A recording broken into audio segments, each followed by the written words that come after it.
Hey everybody, it's the Judge here from Greenfire Games. This is the third video in our Eldritch Moon series, and we're going to be talking about black cards in this video. So the first thing that I noticed when going through it is they're going back to some of their roots that you found back in a lot of the core sets when I first started playing. There are a lot of zombie cards in this set, and that has me excited. That is what I grew up playing. My favorite deck color was always blue and black. So the one deck that I like bringing out is I call it Zomil. It's a zombie mill deck. It's two of my favorite things to do. So I'm very happy to see a lot more zombies coming into play. So I know there's not just zombies in this color for this set, but a lot of cards highlight bringing cards back from the dead, building your graveyard, playing cards from your graveyard. So I'm going to focus a little bit more on that, and then some more of what black is known for. So let's go into it. I feel the first card that we need to talk about is the new Liliana that is in this set, because it's always exciting to see more planeswalkers, and there's been quite a few Lilianas, but there hasn't been one that catered this much to a specific creature type. So this one's called Liliana the Last Hope. Well, first off, it's 3 mana, 1 colorless, and 2 black. She comes in with 3 counters on her, and she has 3 abilities. The first one is her +1. It says up to 1 target creature gets -2/-1 until your next turn. That's pretty useful because, again, since it's a 3-drop, you're probably going to be seeing her a little bit early on in the game. And you're not going to be running into a lot of higher powered creatures. So this could be acted as sort of a creature kill, but also keep in mind it says until your next turn. So that means the -2 on the attack is also going to carry over into their turn and it'll last there until the beginning of your next. So it will put a damper on them for 1 turn, and it might give you that little bit of extra leeway. The next ability she has is -2. Put the top 2 cards of your library into your graveyard, then you may return a creature card from your graveyard to your hand. So this is pretty good. It acts kind of as a draw, if you will, because you're going to be playing zombie decks, so you're going to be wanting to pull zombies out of your graveyard, because again, there's a lot of cards that deal with that. So this gives you a little bit more hand control, so it's good for blue-black. But what also this helps with is building up for Delirium, because you're getting more cards into your graveyard. Because it specifically says you can only return a creature card to your hand. So any other type of card that you were to that would be drawn this way would have to stay in your graveyard.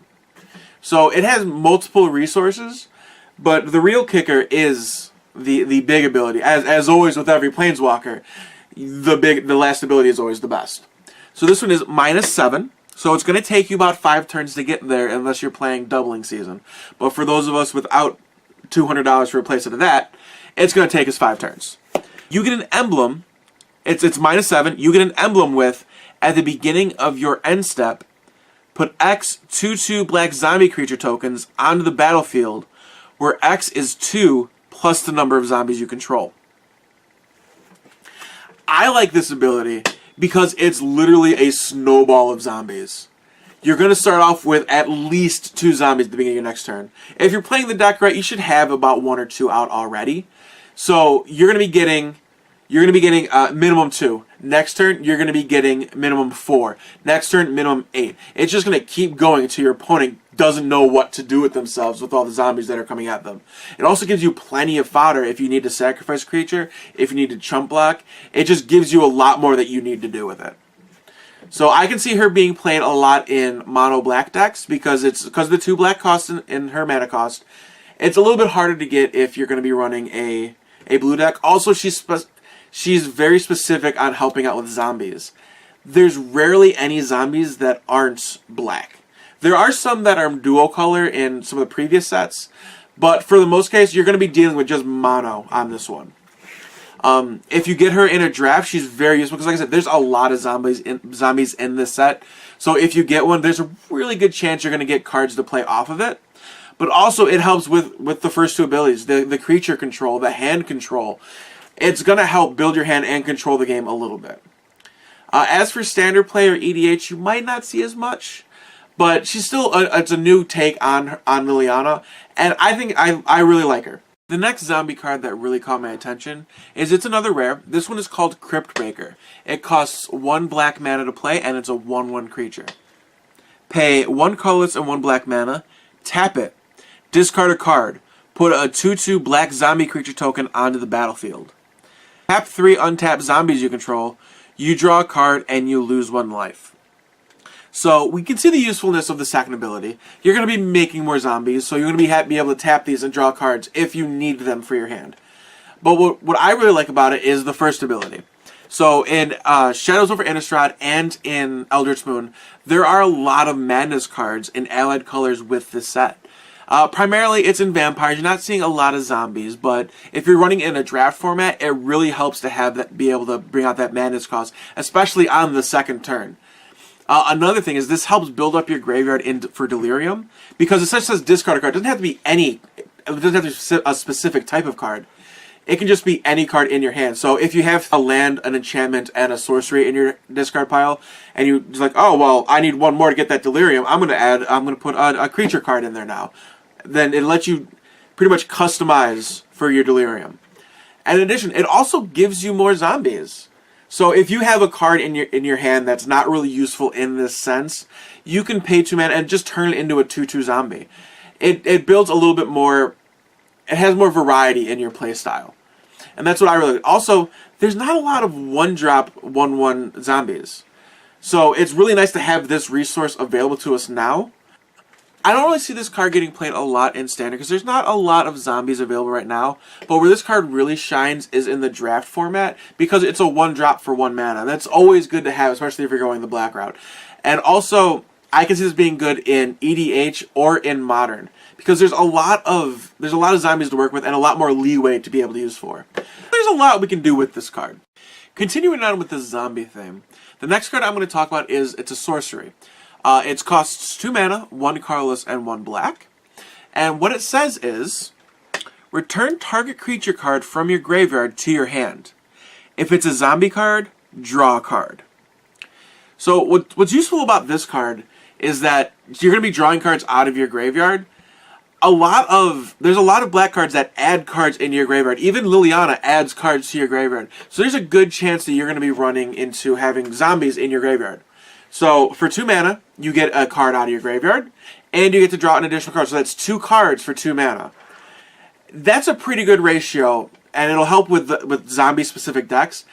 It's still useful in draft formats if you're not playing zombies, because it's 2 mana, and you get a creature back from your graveyard. Say someone killed your large creature that you wanted to play. You can get it back and add that to your hand. So it's not zombie-specific, but it helps if you're running zombies with this card. So I think I've talked enough about zombies right now. I'm going to look at one of the vampire cards that really stood out to me. So, again, as I was saying, there's a lot of Madness vampires that was in Shadows of Innistrad and in Eldritch Moon. So this is another vampire that helps bring out the most in your vampires with those Madness abilities. It's called Stromkirk Condemned. It's 2 black mana. Discard a card. Vampires you control get +1/+1 until the end of turn. Activate this ability only once each turn. It says once per turn. It doesn't say it has to be only on your turn. It could also be on your opponent's turn. So, for example, say your opponent was attacking you, you can discard a zombie card with Madness, pay the Madness cost, and then you'd get a +1/+1 bonus to every vampire you have in play.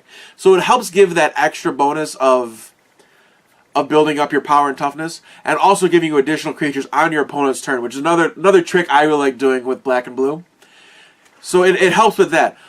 Another thing is it's a 2/2 for 2 mana. So it's a pretty decent card to play in the draft format alone because the power and toughness isn't exceeding or a lot under what the mana cost is. So it's a very good middle of the road card if you're just going to be playing that format. So yeah, this one does particularly shine with Madness themed cards. Like the one that I think it works really good with is Weirded Vampire. The reason I'm bringing this card up is because I really just like the name and the Artnet. Just take a look at it. So there's not really a lot going on with this card, except that it has Madness, and it's 3/3. So normally it's a 4-drop for a 3/3. If you're to play it with the Madness cost, it's a 3-drop for a 3/3. So again, mana cost does not exceed the power and toughness, and it's right on par. So that's 2 really good vampires. And if you play, it becomes a 4/4 on your opponent's turn. So it's more than what you paid for it.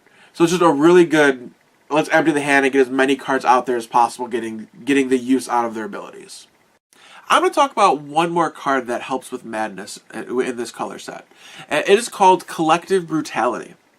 Now, this also involves a certain ability type that we haven't seen before. It's called Escalate. What that means is, go ahead and take a look at the card. It's for 2 mana, you get to pick one of these abilities. However, if you were to discard a card, if you do it for as many times as you want, you get to add an additional ability to this. So what this can do is for 2 mana, you can either target opponent reveals his or her hand, you choose an instant or sorcery spell card from it, that player discards that card. Next one is target creature gets -2/-2 until end of turn. The next one is target opponent loses 2 life and you gain 2 life. So for 2 mana and discarding 2 cards with madness, you can have them discard a card, you can kill one of their creatures, and you can gain some life. So there's a lot of versatility with this. Say they didn't have a creature in play. You can choose, well, I only want to discard 1 card and get the 2 abilities that'll matter. So it gives a little bit more of an option for you to pick and choose which abilities you like on this 1 card. The last card that I want to bring up that piqued my interest is Tree of Perdition. It's 4 mana, 3 colorless, and 1 black.